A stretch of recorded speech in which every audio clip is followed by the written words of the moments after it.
Salut à tous, moi c'est Gevro. Ici, je t'apprends comment épargner et investir pour être libre financièrement. Oui, car avec ces deux thématiques, on pourra nous développer et développer notre continent qui est l'Afrique. Aujourd'hui, je vais faire un briefing parce que j'avais fait une vidéo la fois passée en disant aux gens de ne pas venir aux États-Unis, que l'heure est grave de ne pas venir aux États-Unis. J'ai dit ça. J'ai des raisons aussi et je sais pourquoi je l'ai dit. Donc, je ne peux pas dire ça et sans vous donner vraiment des points, des raisons pourquoi je l'ai dit. OK. Ce n'est pas pour vous décourager, pour ne pas venir aux États-Unis. Je sais que beaucoup d'entre vous sont en processus et beaucoup aussi ont un plan pour venir ici. Mais étant un nouveau venant, étant un migrant, je peux dire, que tu viennes par voie légale ou sur n'importe quelle voie par visa et autres, une fois dans ce pays, tu vas souffrir. Tu vas vraiment souffrir pour la première fois. C'est une expérience que j'ai déjà traversée. Donc, je ne peux pas garder ça pour moi seul. Il faut que je vous explique comment ça s'est passé et comment c'est encore en train de se passer et comment encore je vis à propos de ces barrières. Donc, je vais vous clarifier le pourquoi. Le premier point, quand j'étais venu nouvellement, ce n'était pas vraiment facile de joindre les deux bouts à cause de la langue. Oui, c'était vraiment difficile pour moi car j'avais déjà un permis de travail quand j'étais venu. Après 6 mois, j'ai eu un permis de travail et une carte de sécurité, social sécurité, on dit ça ici, oui. C'était pas du tout facile pour trouver un job. La langue était vraiment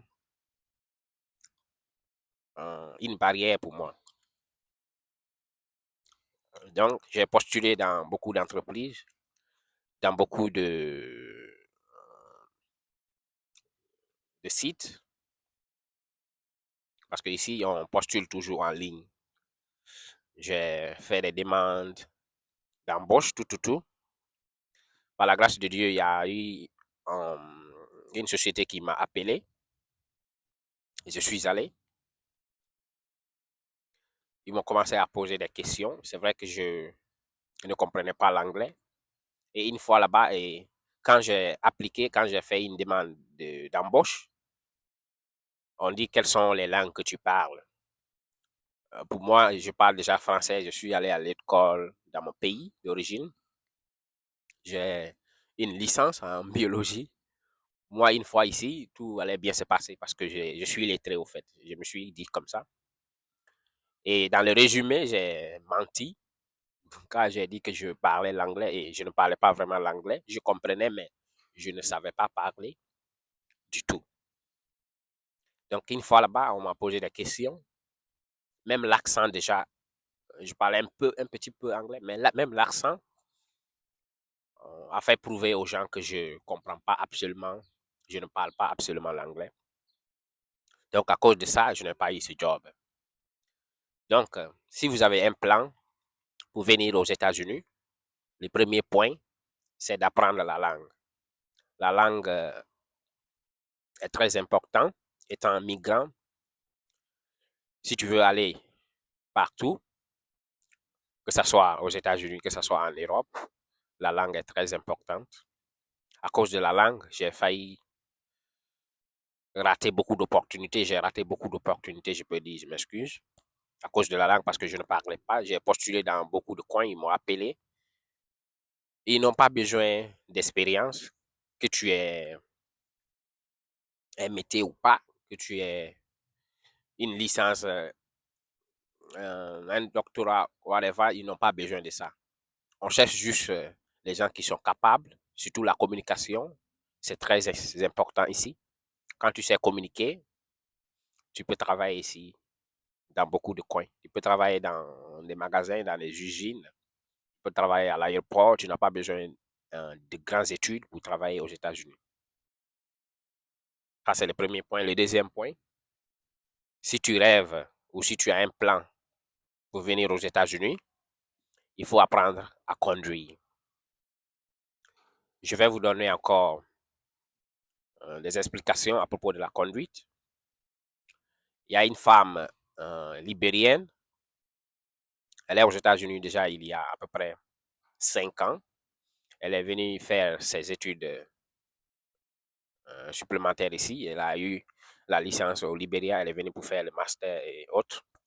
Donc, une fois ici, elle a terminé les études et elle a été embauchée à New York. Elle travaille à New York parce que moi, je suis tout près de New York. Donc, une fois là-bas, elle ne conduisait pas au fait. Donc, elle prenait le bus de temps en temps pour aller à New York et se retourner aussi à New Jersey parce qu'on habite à New Jersey. Elle était ma voisine, c'est une femme libérienne.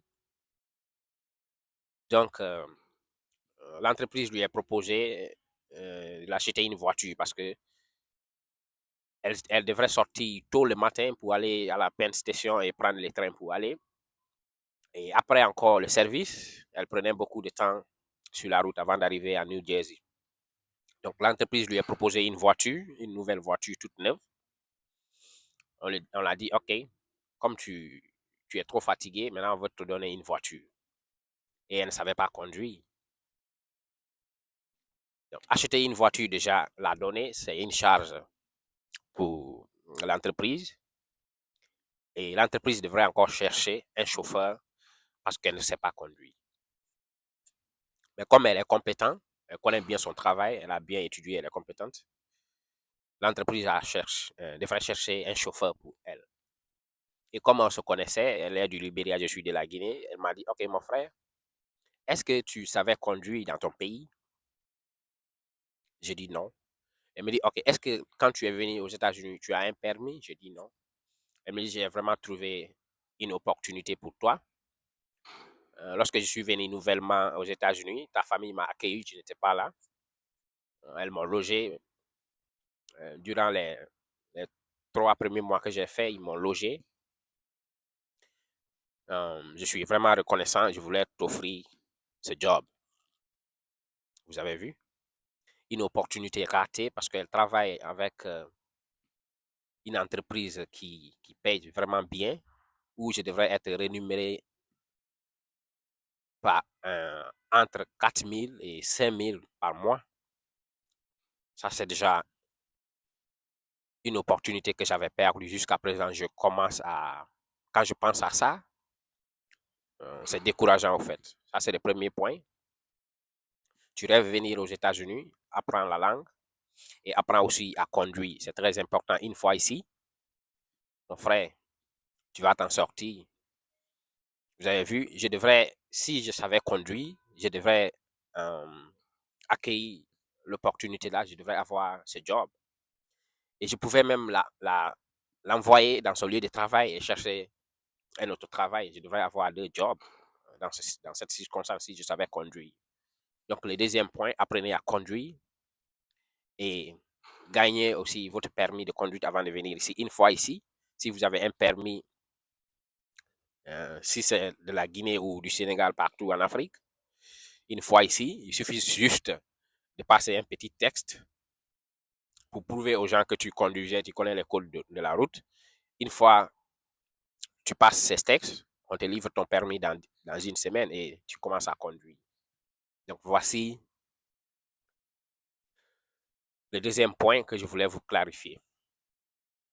Maintenant, le troisième point, c'est l'outil informatique. Il faut beaucoup apprendre l'informatique, c'est très important. Moi, au moins, je n'ai pas terminé ma formation informatique parce que j'avais suivi les cours d'informatique à l'université. Une fois encore, j'ai fini l'université, je me suis inscrit dans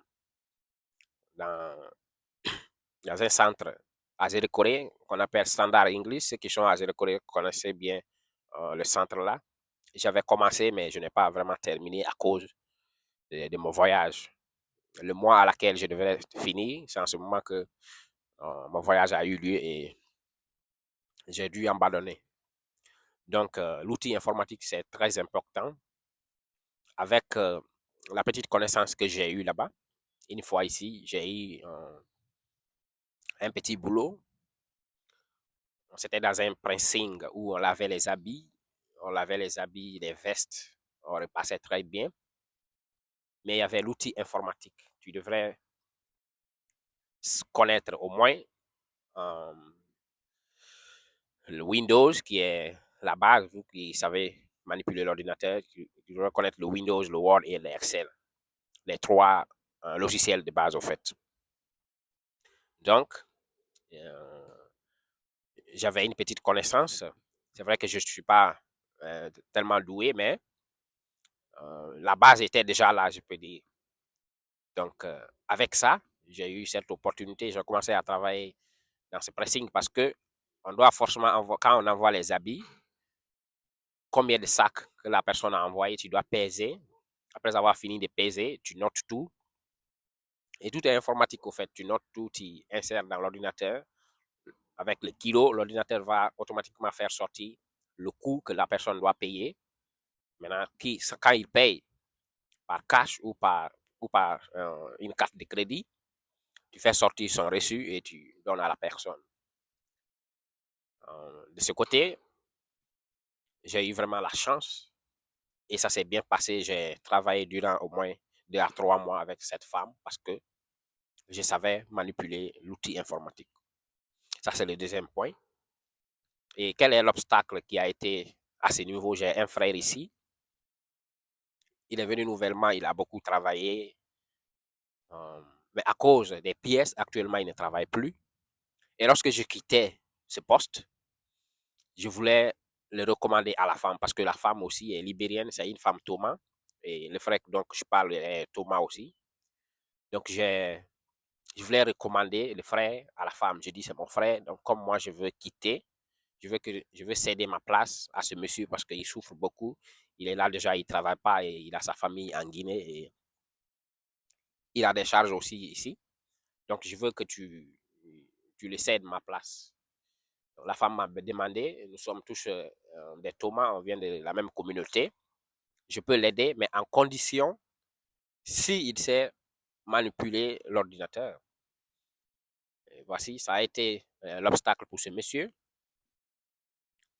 Il n'a pas eu ce job et jusqu'à présent, il est en train de souffrir. Il n'arrive pas à avoir un boulot digne de nom, mais ça va aller.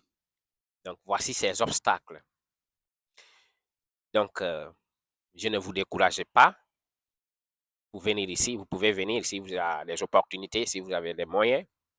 Et le problème des États-Unis, de voyage ici, tu peux avoir les moyens, mais tu ne peux pas venir. Donc, c'est une question de chance. Et vous qui avez des rêves pour venir, vous pouvez venir. C'est pas pour vous décourager. Dans la précédente vidéo, la vidéo que j'ai faite, c'était pas pour vous décourager. C'était juste une anecdote parce que j'ai traversé beaucoup de choses. Donc, je me suis dit, il faut que j'explique pourquoi. Donc, c'est vrai, les États-Unis, c'est un pays d'opportunités où il y a beaucoup plein d'opportunités, je peux dire. Mais il faut forcément apprendre la langue, la conduite et l'outil informatique. Et d'ailleurs, même si ce n'est pas les États-Unis, ces trois choses sont vraiment, vraiment bénéficiables. Si tu sais faire ces trois choses partout dans le monde, tu auras facilement du boulot. De nos jours, tu n'as pas besoin de faire des grandes études. Tu as un doctorat, tu as whatever. Quand tu viens ici aux États-Unis, ils s'en fichent de toi. Si tu ne sais pas parler la langue, mon ami, tu es dans la merde. Alors, je vais toujours vous partager les expériences que je vais traverser et les obstacles aussi. Parce que vous êtes mes frères, nous sommes ensemble il y a longtemps. Donc, n'hésitez pas de partager cette vidéo parce que beaucoup de personnes auront besoin aussi. Il y a d'autres déjà qui sont en cours. Il y a d'autres déjà qui veulent venir. Donc, partagez cette vidéo. Merci, merci et bienvenue à tous. Ciao.